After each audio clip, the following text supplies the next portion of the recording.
Bonjour à tous, j'espère que vous allez bien. On se retrouve aujourd'hui pour une vidéo sur Dylan qui a poussé un gros coup de gueule contre ceux qui critiquent sa pratique de la religion. Dylan ne s'en est jamais caché. Il s'est converti à l'islam il y a une dizaine d'années. Depuis, le candidat de télé-réalité n'hésite jamais à parler de sa religion, notamment durant des lives sur Instagram. Récemment, il avait expliqué s'être embrouillé avec Kéline à cause de certains propos qu'elle aurait eus sur sa pratique de la religion. Dans sa dernière vidéo, Samzira, son équipe et Neverly, la candidate des Princes de l'amour, sont revenus sur cette histoire. Au cours de l'émission, ils ont notamment reproché à Dylan d'en faire trop avec sa religion et ils l'ont accusé de se servir de l'islam. Très énervé, le jeune homme répond à ses détracteurs et fait une grosse mise au point. Je vous laisse tout de suite avec la vidéo et n'hésitez pas à réagir en commentaire. Je disais, je vais essayer de vous filmer 3 belles mosquées à Dubaï. Et je fais pas ça pour les vues, pour les likes. C'est vraiment, ça concerne que les musulmans. C'est vu que c'est le confinement et que malheureusement les mosquées sont fermées. Je vais vous filmer les belles mosquées de Dubaï et je vais en faire une vidéo YouTube. Je pense que ça peut être très sympa et en même temps pour ceux qui n'ont pas l'occasion de venir à Dubaï ou alors de se déplacer dans les mosquées par rapport au Covid et tout ça, on peut pas aller dans les mosquées alors que pour nous, les musulmans, c'est très important d'aller à la mosquée, surtout pendant le Ramadan. C'est un endroit où on se réunit tous. Je vais vous le faire en vidéo YouTube, je vais vous filmer des belles mosquées à Dubaï. Et voilà, je pense que voilà, il n'y a aucun argent derrière, il n'y a aucun intérêt derrière, j'ai rien à y gagner. Putain la vache, le français il est éclaté. J'ai rien à y gagner. Du coup, c'est vraiment pour vous faire kiffer et vous faire un peu évader. Je tourne la vidéo YouTube lundi, du coup avec une sœur musulmane qui s'est convertie elle aussi. Je vous la présenterai du coup dans la vidéo YouTube. Et je précise que j'ai rien à y gagner parce que j'ai vu des trucs hier qui m'ont déplu. Comme quoi je me servais de la religion, que toujours le même débat. Hein. Et encore, c'est pas des musulmans qui disent ça, c'est des gens de télé, ou des anciens de télé, parce qu'ils font même plus de télé au jour d'aujourd'hui. Et qui se disait que j'utilise. D'ailleurs, je sais quoi, je vais même vous balancer l'extrait où ils en parlaient, où ils ont dit que ça les saoulait en gros que je fasse des lives sur l'islam, que je profitais de la religion pour me faire une communauté et tout ça. Et ça m'a attristé parce que moi je me suis pas converti quand j'étais connu, je me suis pas converti pour être dans la mode du moment. Moi je me suis converti il y a 10 ans, j'ai été à la Mecque il y a 10 ans, ma mère est musulmane, mes 3 petits frères sont musulmans. Et aujourd'hui, ce qui dérange, c'est qu'un mec blanc aux yeux bleus qui fasse de la télé-réalité soit musulman. C'est ce qui dérange. Et ce qui dérange aussi, parce que c'est ce qu'ils disent dans l'interview, c'est que j'en parle. C'est-à-dire qu'aujourd'hui, on a le droit de parler de tout quand on est influenceur. On a le droit de parler de ses relations sexuelles, on a le droit de parler de ses enfants, on a le droit de parler de tout. Mais dès qu'il s'agit de l'islam, qui est une religion en vrai normale, hein, c'est une religion normale, de paix, c'est tabou. C'est-à-dire que c'est tabou, et j'arrive pas à comprendre pourquoi c'est tabou et pourquoi ça frustre les gens qu'on parle de religion, parce qu'en fait la religion c'est quoi? Aujourd'hui c'est une religion de paix. Je fais quoi? Je montre l'exemple en faisant mes prières, en disant je vais à la mosquée, il n'y a rien de grave. Je fais un live avec un imam qui s'appelle Abed durant le Ramadan parce que les mosquées sont fermées. Et je sais que ça a énormément plu, le fait que je fasse des lives, malgré que mon Instagram ait failli sauter. Parce que ceux qui m'ont suivi durant le Ramadan, mon Instagram, il a failli sauter. Je disais que pendant le Ramadan, mon Instagram a failli sauter. Et quand mon Instagram a failli sauter, je me suis dit, c'est pas grave. Si mon Instagram, il saute, alors que c'est mon gagne-pain, hein, il faut se le dire quand même, l'Instagram, c'est la plupart de mes revenus viennent d'Instagram. C'est-à-dire que c'est mon gagne-pain et je me suis dit, je peux pas aller à l'encontre de Dieu et à l'encontre de mes frères et sœurs. C'est-à-dire que je fais des lives, j'assume jusqu'au bout, même si je dois en payer les conséquences. C'est-à-dire que même mon Instagram, il commençait à être banni. Mon Instagram, il commençait à bugger. Je me suis dit, je le fais pour Dieu. Et je m'en fous si ça peut aider des gens à se sentir bien. Parce que c'était le confinement total, c'était dur, on se sentait seul. Moi, le premier, hein, je me sentais seul. C'était une période où c'était compliqué avec Fidji. Et de me retrouver avec un imam et de parler avec lui tous les soirs et de parler avec vous et d'échanger avec vous, ça me faisait énormément de bien. Parce qu'aujourd'hui, ici à Dubaï, je n'ai pas d'amis musulmans. J'ai pas d'amis musulmans et j'en connais pas. Je peux pas vous citer un nom qui est musulman ici à Dubaï. Et le fait de moi aussi faire des lives, ça me faisait du bien, tu vois. Et malheureusement, ça dérange certaines personnes, mais pas des musulmans. Parce qu'en fait, aujourd'hui, alors que mon Instagram a failli sauter, alors que j'ai failli perdre mon Instagram, et je vous l'ai déjà dit, c'est mon gagne-pain, j'ai continué de faire des lives. Et les gens l'ont remarqué. Et mes frères et sœurs l'ont remarqué, mes frères et sœurs musulmans. Et du coup, pendant le ramadan, j'ai une communauté, j'ai eu 200 000 personnes qui se sont abonnées à moi. Dieu merci. Alors que j'ai failli perdre mon Instagram. J'ai failli le perdre. Et au contraire, Dieu m'a remercié. Ou si je dois parler dans votre langage, Instagram où les gens m'ont remercié. Et du coup, j'ai eu 200 000 abonnés en plus. Dieu merci. J'ai failli perdre mon Instagram. Mais au contraire, j'ai gagné une grosse communauté de musulmans. Et avec les musulmans, entre musulmans, on peut pas tricher. C'est-à-dire que tu remarques quand quelqu'un le fait pour de vrai et quand quelqu'un le fait pour de chaud. Moi, les gens, ils savent très bien. Ils savent très bien que je suis un vrai musulman.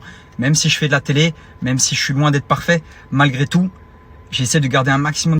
J'essaye de garder un maximum de principes et de valeurs. Et aujourd'hui, on me reproche, enfin des gens, l'interview que je vais vous montrer, on me reproche, on dit ouais, il fait pas il va pas faire le reste du monde ou il fait pas de tournage seulement parce que c'est le ramadan, mais après le ramadan, il fait des tournages, il fait de la télé et tout ça. Faut savoir qu'avant la télé, j'étais serveur et je vendais de l'alcool. Alors, gagner 50 fois mieux sa vie en faisant de la télé, et vas-y, en n'étant pas parfait, parce que je suis loin d'être parfait, ou vendre de l'alcool en boîte de nuit pour un SMIC, le choix est vite fait. Et je pense pour tout le monde. Et du coup, oui, je fais de la télé, oui, je parle un peu moins d'islam quand il n'y a pas le ramadan, mais c'est mon droit. C'est-à-dire qu'aujourd'hui, si par exemple, je fais des lives et que tu es non musulman, et je parle pour les personnes qui m'ont critiqué, hein, et que je suis non musulman et que tu veux pas suivre le live, tu le suis pas. C'est-à-dire que je force personne à suivre le live. Ou si tu veux pas me suivre pendant le ramadan, il y a un bouton bleu, tu te désabonnes comme tu t'es abonné. C'est-à-dire que je force personne à me...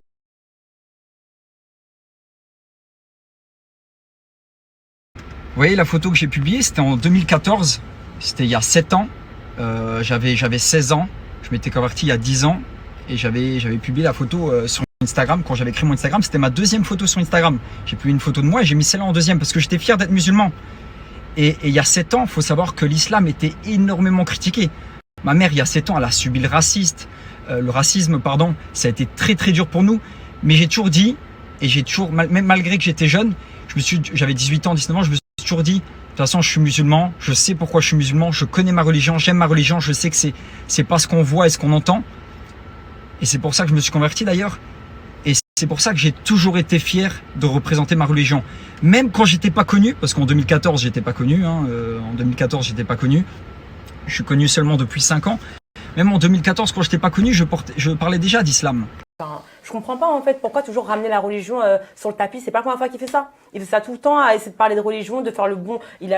Pendant le confinement, il essaie de mettre un imam et tout ça. Il y avait des lives tous les soirs. Il faut arrêter en fait. Et en plus, moi je suis pas musulmane, mais je crois que c'est par... Vous voyez ce qu'ils disent? Ils disent, je sais que pour certains ça va pas choquer, mais moi, en tant que musulman, ça m'attriste et ça me choque parce que il fait ça tout le temps, parler de religion, faire le bon musulman. Et pendant le ramadan, il a essayé de ramener un imam. Mais ça veut dire quoi, genre? Ça veut dire, pendant le ramadan, il a essayé de ramener un imam, il a fait des lives tous les soirs, genre, il a fait des lives tous les soirs. Genre, comme si c'était grave. Comme si j'avais fait quelque chose de grave, tu sais.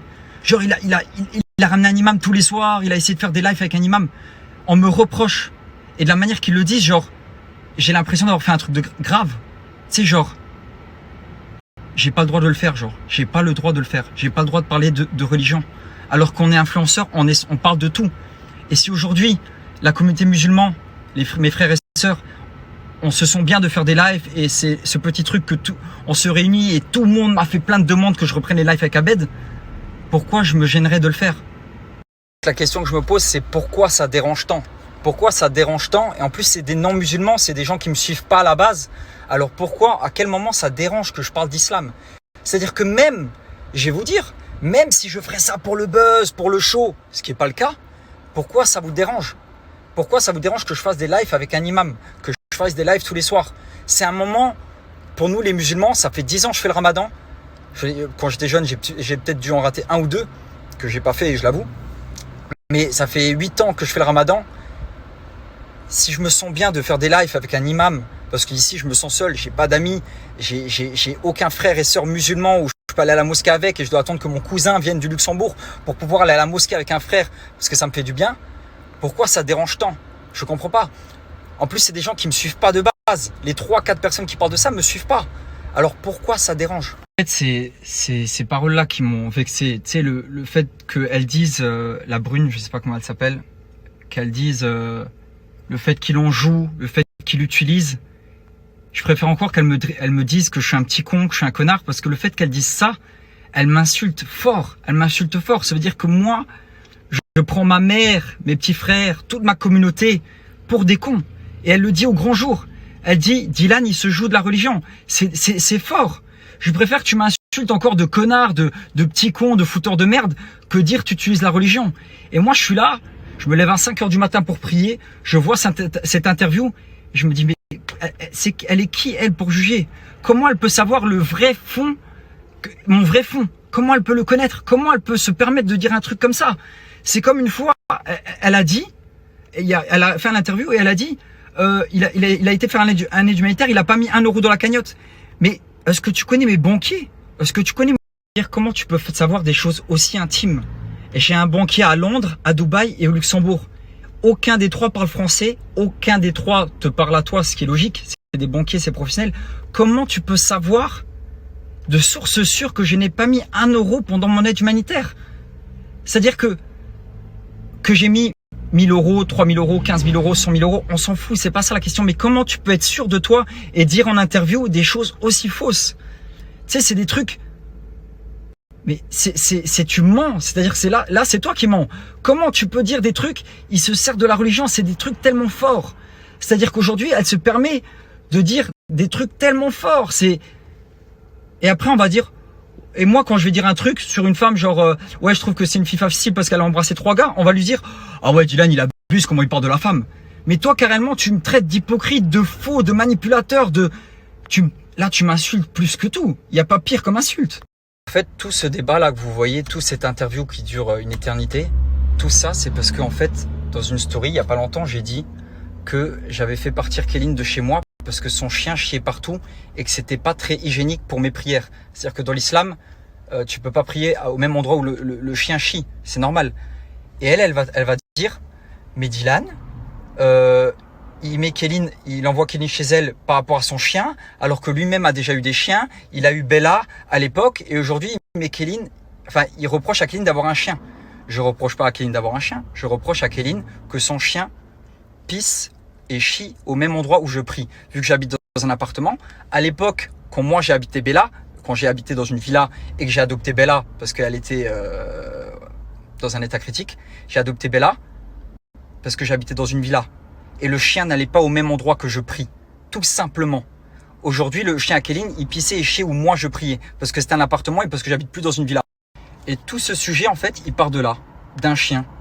D'un chien, parce que j'ai dit tout simplement dans ma story que j'acceptais pas que le chien il soit chez moi, alors qu'il chiait et qu'il pissait au même endroit où je priais.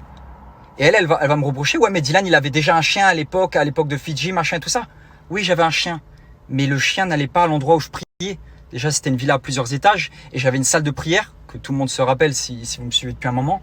Du coup, tu peux pas comparer. Tu compares pas un chien dans un appartement et un chien dans une villa où il y avait un jardin et tout ce qui allait avec. Et voilà, du coup, tout ça pour dire que c'est que de la connerie. C'est que... Je sais même pas quoi dire.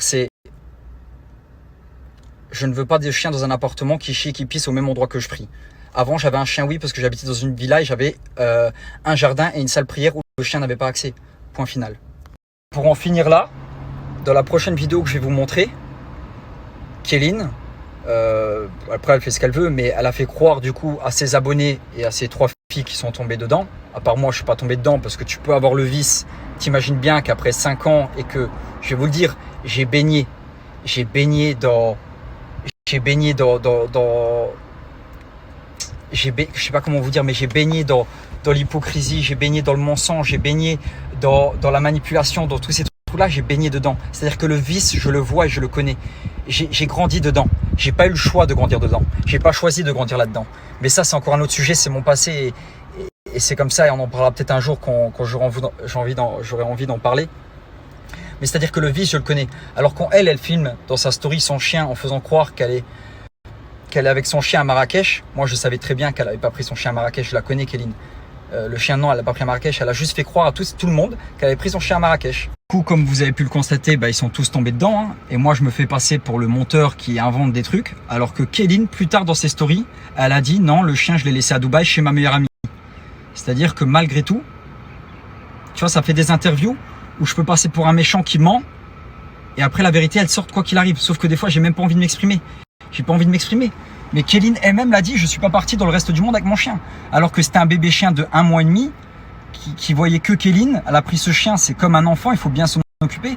Et du jour au lendemain, tu pars en tournage et tu le laisses à ta meilleure amie comme ça. Enfin, après, encore une fois, elle fait ce qu'elle veut. Mais après, moi, j'ai le droit de dire quand même mon ressenti. Je ne sais pas où il est le chien. Je sais qu'elle l'a pas pris en tournage. Il avait un rendez-vous chez le vétérinaire parce qu'il avait des puces. C'était important qu'elle le fasse. Je pense qu'elle l'a pas fait, j'en suis même sûr. Elle a pris le chien sur le buggy. J'ai le droit de le dire.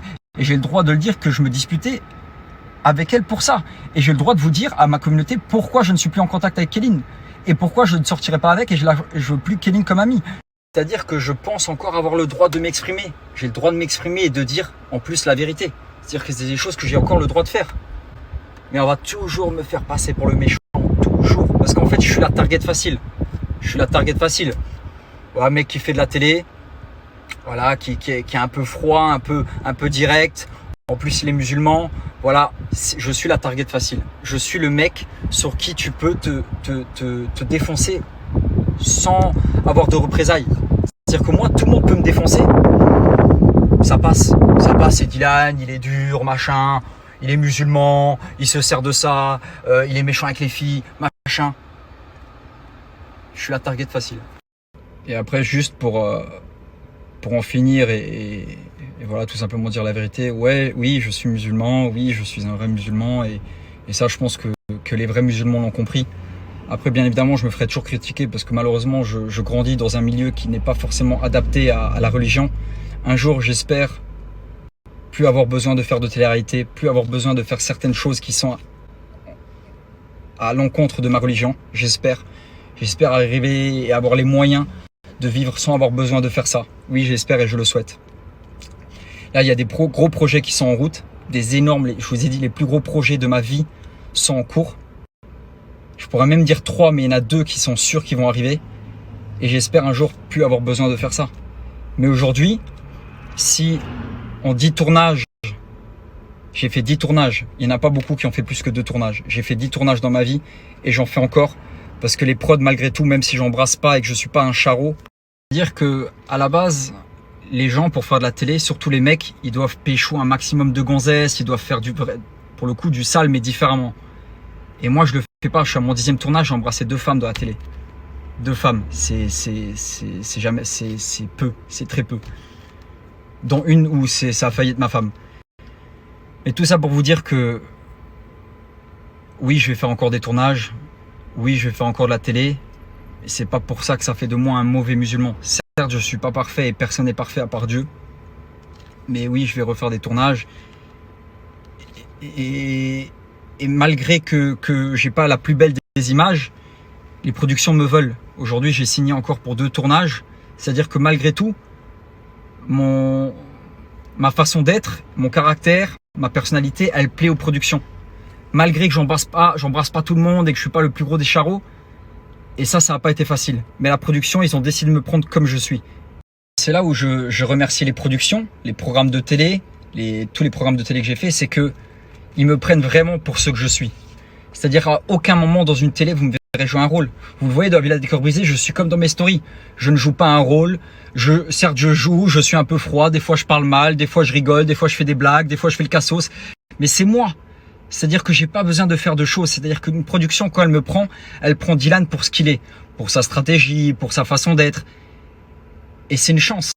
C'est-à-dire qu'ils m'ont pris vraiment pour ma personnalité. J'ai pas besoin de jouer un rôle. Et je remercie les productions de me prendre pour ce que je suis et pour ce que, en fait, ouais, pour ce que je suis et pour ce que je dégage. C'est-à-dire que même ils savent que je suis musulman, tout le monde le sait, toute la France le sait, et ils me prennent quand même parce qu'ils savent que le jour où je vais embrasser une fille, c'est que je tiens vraiment à elle, que si je fais un truc, c'est que, tu vois, ils le savent.